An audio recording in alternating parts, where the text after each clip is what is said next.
La question suivante, peut-on créer nous-mêmes, si c'est venu des profondeurs, notre propre système religieux? Je songe à William Blake par exemple, qui parle de Los, Albion, Rintrah, Urigen, des figures qui sont venues spontanément dans ses visions, créant sa propre mythologie. Et la question suivante, c'est comment peut-on avoir accès à ces mythologies qui nous habitent? C'est une question profonde et très importante. Je ne connais pas suffisamment William Blake. En revanche, je connais un petit peu, je n'ai pas la prétention de connaître profondément, mais suffisamment pour pouvoir en parler, Carl Gustav Jung. Et en fait, c'est toute cette question de la création imaginaire, si tu veux. Je dis bien imaginaire. Ce n'est pas de l'imaginal. Je fais une différence là très grande, en ce sens que l'imaginal, c'est le terme qu'a employé Henri Corbin pour parler des mondes angéliques. Alors que l'imaginaire, c'est la projection dans notre toute première expression intérieure de ce monde imaginal. Mais c'est quelque chose de beaucoup moins pur, mais d'intéressant, parce que tout de même ça peut nous reconduire à l'imaginal et l'imaginal à Dieu. Donc c'est extrêmement intéressant. Et Jung a été très très riche dans cette expérience de cet imaginaire. Donc nous avons en effet à le respecter.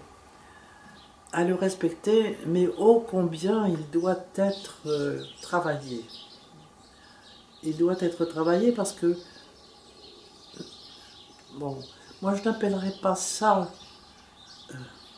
comment dire, je crois qu'il faut faire très attention au mot création.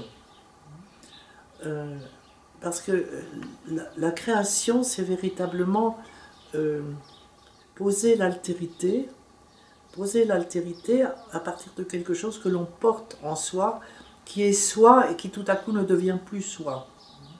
C'est très difficile à exprimer, très difficile. Mais dans la mesure où c'est quand même quelque chose qui est relié à soi, c'est une expression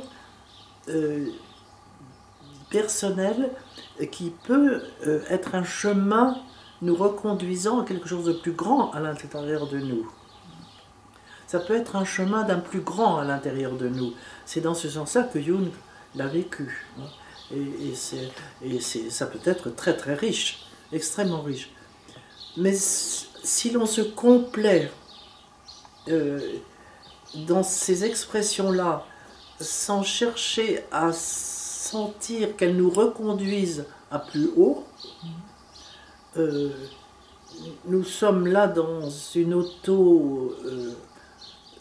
auto-admiration, dans quelque chose qui n'est pas créateur pour nous. C'est pour ça que le mot création est un mot très difficile à dire. C'est une création qui vient de nous, d'accord, dans la mesure où cela se détache de nous et nous posons l'altérité, mais cette altérité doit nous conduire à un autre à l'intérieur de nous. Cette altérité doit être à son tour créatrice. Si elle n'est pas créatrice, c'est comme l'art dont nous parlions tout à l'heure. L'art créateur, nous le créons et il doit être créateur pour nous renvoyer à plus grand que nous. Voilà, alors c'est dans ce sens-là que je répondrai un petit peu là. Ça ne doit pas devenir notre religion, non. Ça peut être ce qui nous relie à nous, mais qui n'a pas un caractère absolu. Moi, quand j'ai lu cette question qui m'a intéressée, je me suis demandé si la chose un peu pervertie, c'est pas de se contenter de soi-même, là, et de ne pas se savoir créature devant le Créateur. C'est un peu ce que je viens de dire, voilà, en d'autres termes. C'est-à-dire que cette création nous renvoie, crée elle-même quelque chose qui nous renvoie plus haut que nous. Tu le dis autrement, mais c'est ça que j'ai voulu dire. Voilà. Gilbert Durand a beaucoup parlé aussi d'imagination créatrice, Oui. d'une façon superbe, vraiment très belle. Et il a eu des entretiens extrêmement riches aussi avec Henri Corbin, tu vois. Tous ces êtres-là sont des maîtres, de vrais maîtres.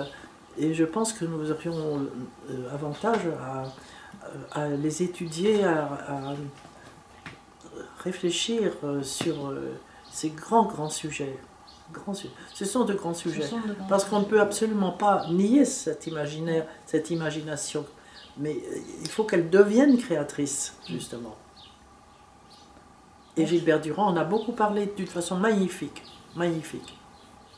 Merci beaucoup de ta réponse, Annick. Voilà.